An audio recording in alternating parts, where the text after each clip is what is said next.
He threw my suitcase onto the stairwell without even bothering to zip it up. Clothes spilled down the steps, shirts, socks, my simple sneakers.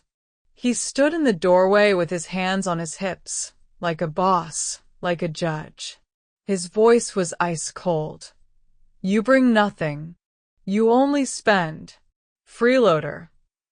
I stood there barefoot, in an old t-shirt, hair a mess, holding my phone that had just buzzed with a message. Your application has been denied. My last hope. My final chance.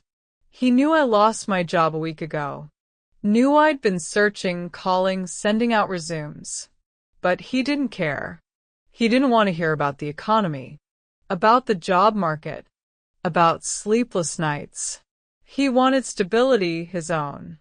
And I no longer fit into that. He pushed me out the door like I was a bag of trash.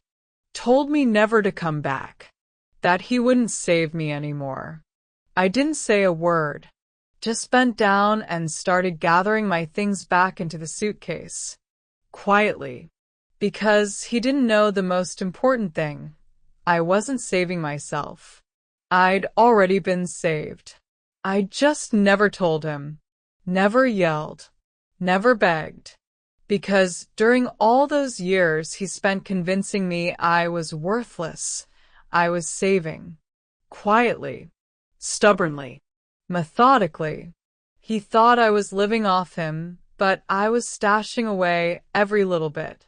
I knew this day would come. And it did. I stood up, picked up the suitcase, and walked downstairs. He closed the door. Didn't even watch me leave. And as I walked down the street, I felt no pain. Only rage. Steady, warm, focused. He thought he broke me. He didn't realize he had just set me free. And that was the exact moment my real life began. I rented a room in a house that smelled of damp and old wood. A tiny window, a thin mattress, a shared shower with tiles worn down by time. The landlady was quiet, with a tight bun and suspicion in every glance. I paid on time. Never once was I late. Neighbors in the hallway looked at me like just another lost girl who got dumped. On the street, I overheard fragments of conversation. Her ex kicked her out. No money. No job. And I let them think that. I didn't argue. Didn't explain. It was easier to be a shadow. To be someone no one noticed. Because inside my phone, in a folder labeled numbers, lived a different story. My investments. Accounts. Bonds. Reserves. I started saving the first year of our relationship. When he first said I was useless because I earned less. When he mocked me for eating lunch on his dime. That's when I opened an account in my own name. Small. Unnoticed. I transferred $20 from each freelance payment. Then $50. I learned how to invest. Read about funds, about stocks. Quietly. No discussions. He thought I was buying makeup. I was buying my exit. And when he threw me out, I had $64,000 in that account. I could have rented a decent place. I could have taken a break. But I didn't. I chose that room with paper-thin walls, flickering light, and the silence where I could finally hear myself. It wasn't punishment. It was preparation.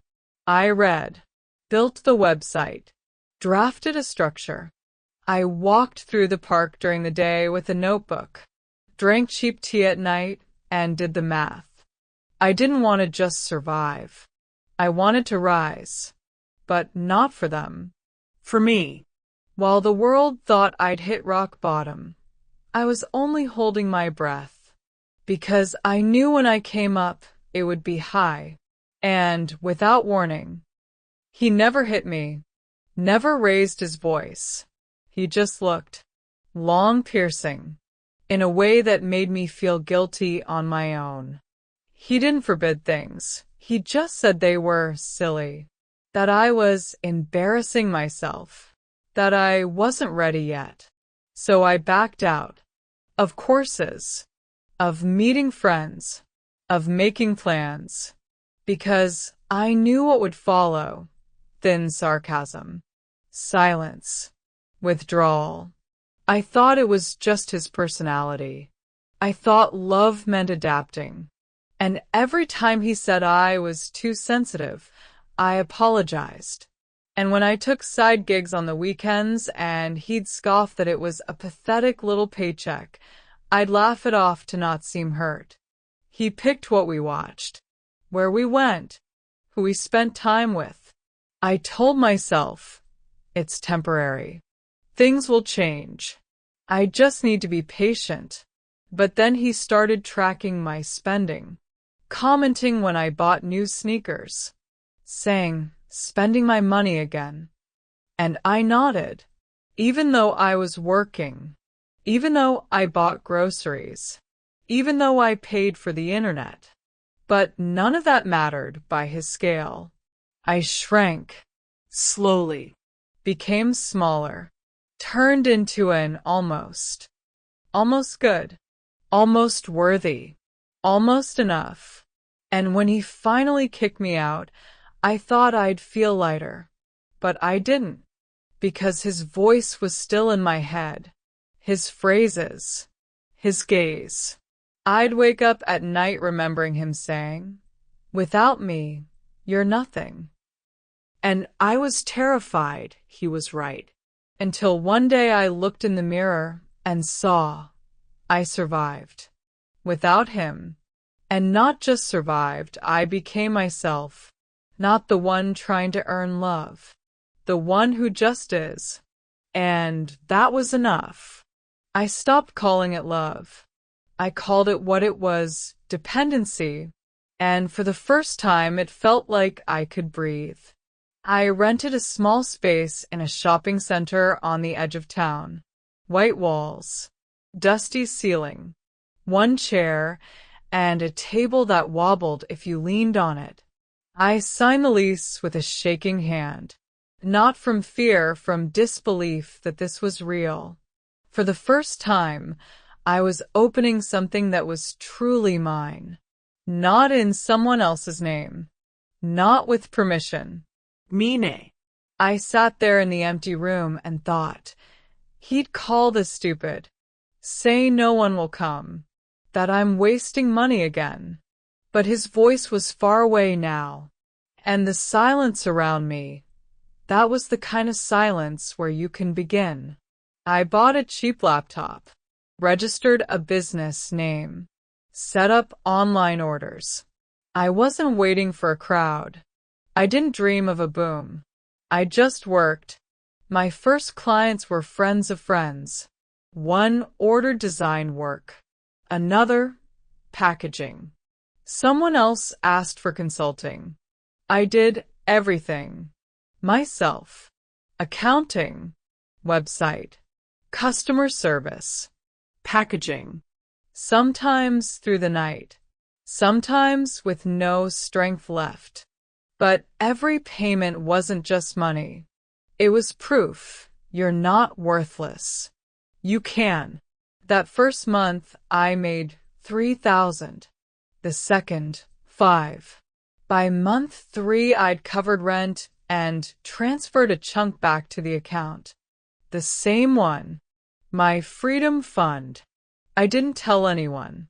Not my ex. Not his friends.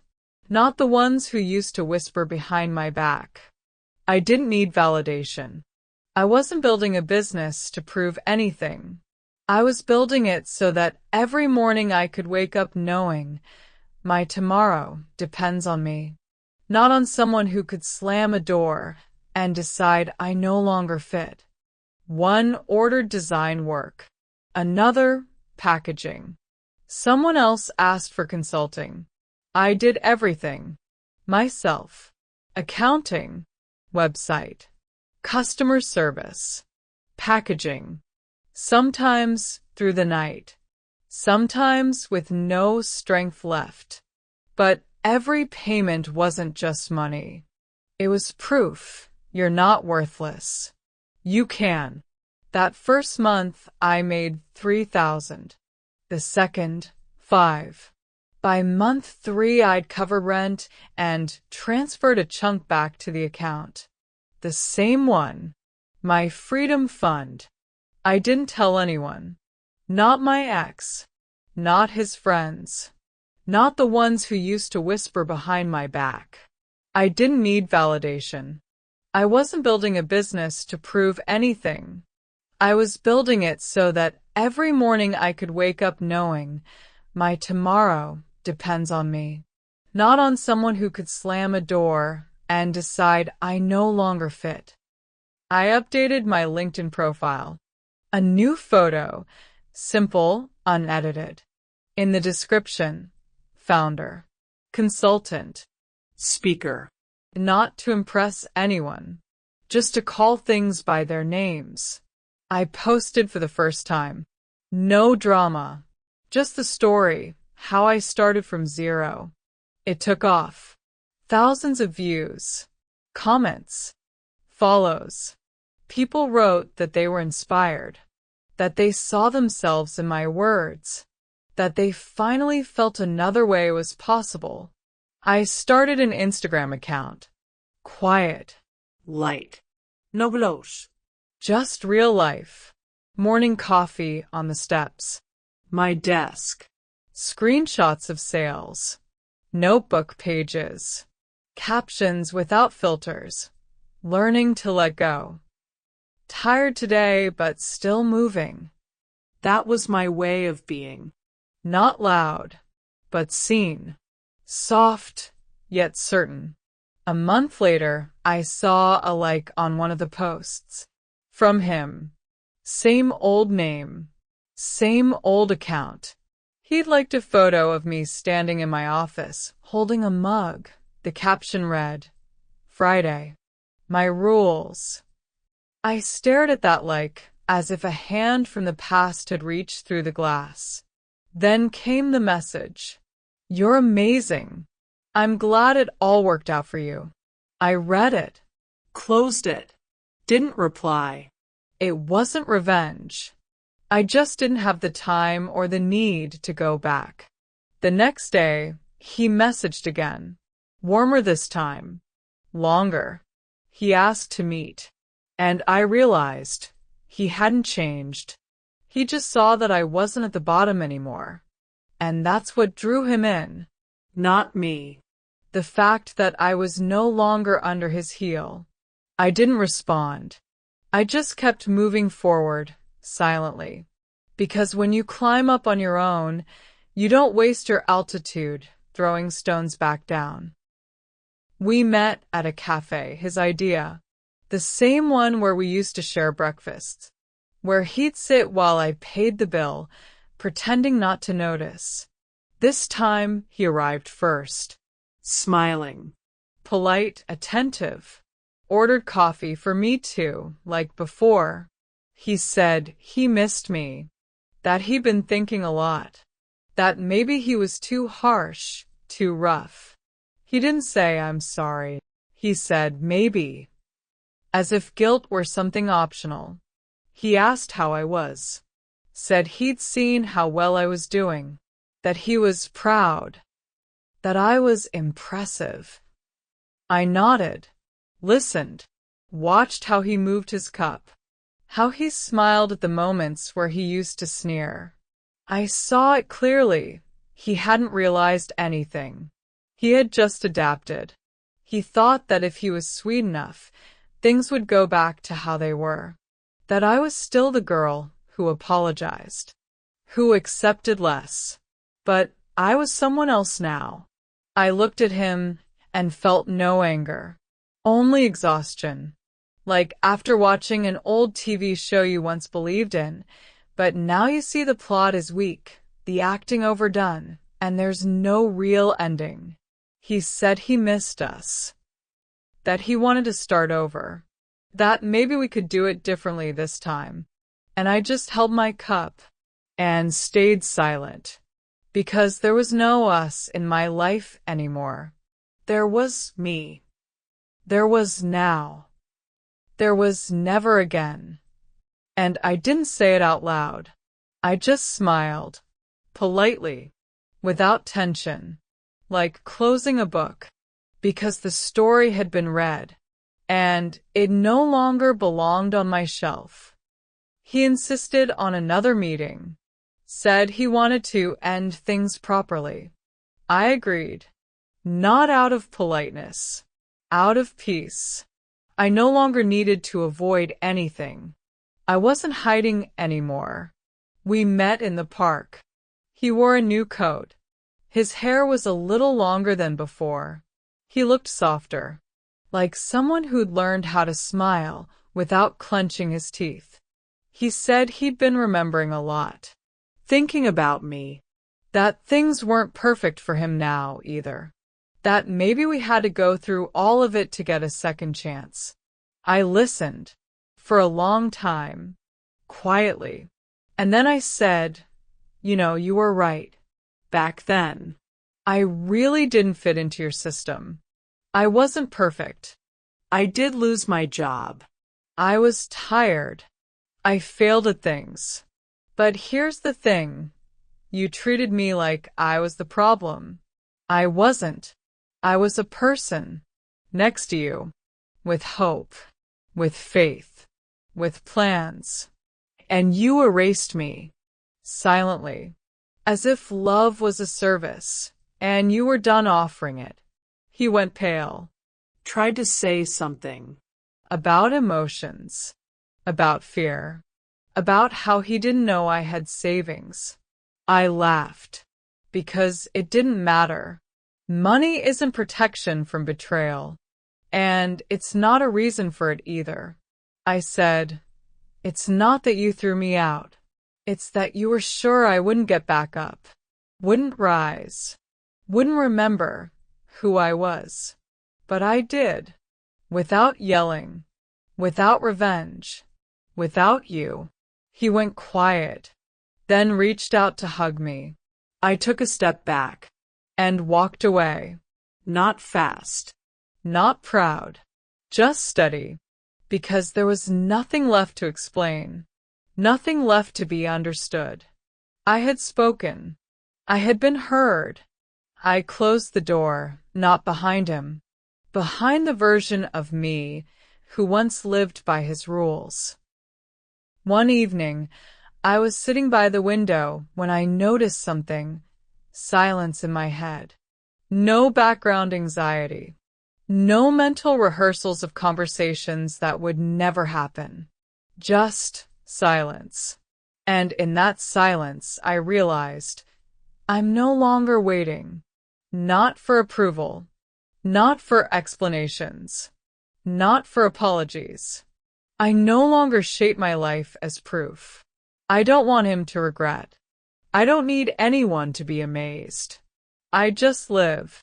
I drink coffee and think about how to improve my service. I go to the gym, not to regain control, but because my body wants to move. I say no when I don't want something. I don't apologize.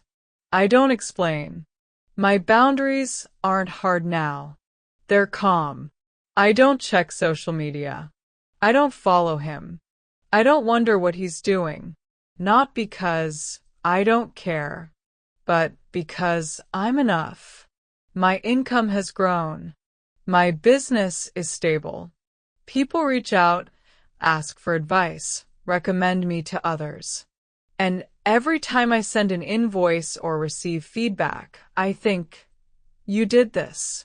Not from spite, not from fear, not to prove anything, but from peace, from self-respect.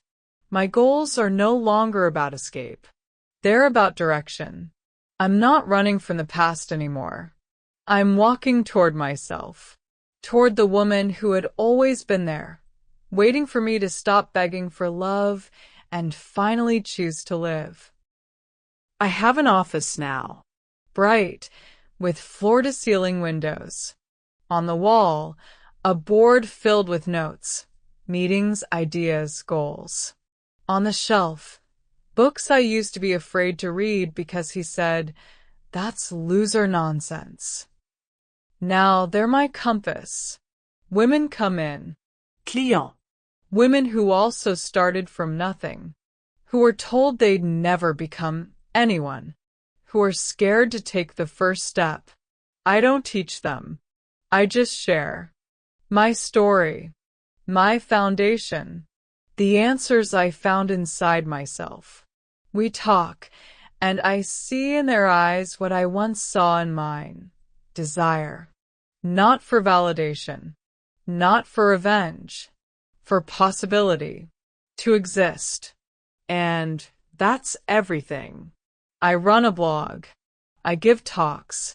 A university invited me to speak about startups. I stepped onto that stage and said, "I'm not a businesswoman. I'm a person who once decided she would no longer live in someone else's cage." And the room fell silent. I didn't feel like an outsider. I felt exact, at the center of my own life. I'm no longer afraid, not of failure, not of being alone, not of someone saying, "You're too much." I am too much, because the world spent too long asking us to be quieter, smaller, more convenient. And I won't do that anymore. I'm loud. Whole. A leader, not a follower. And the people left in my life now, they're the ones who don't need proof, who aren't scared of strength, who know the value of silence, and still choose to speak. My story isn't about success. It's about returning to myself, to the woman I once so desperately wished I could be. Today, I signed the papers for a new space, an expansion. My business has grown. I need a second office now. More staff. More room. I walked out of the notary's office, stood in the sun, and closed my eyes. Just stood there. No thoughts.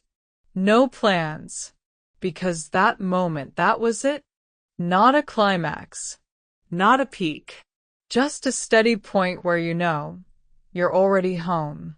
Not in square footage. In yourself. I thought back to that night, standing on the staircase with my suitcase. Him saying, "Nobody needs you." The sound of the door slamming. And me walking away without looking back. I didn't know where I was going then. I just walked, step by step, without applause. With pain no one listened to. With faith no one shared. But now I know that was when the real story began. I didn't bounce back. I didn't climb up. I was reborn. In that silence. In that solitude. In that room with the thin walls. I no longer wait for approval. I don't send messages just to feel less alone. I am with myself.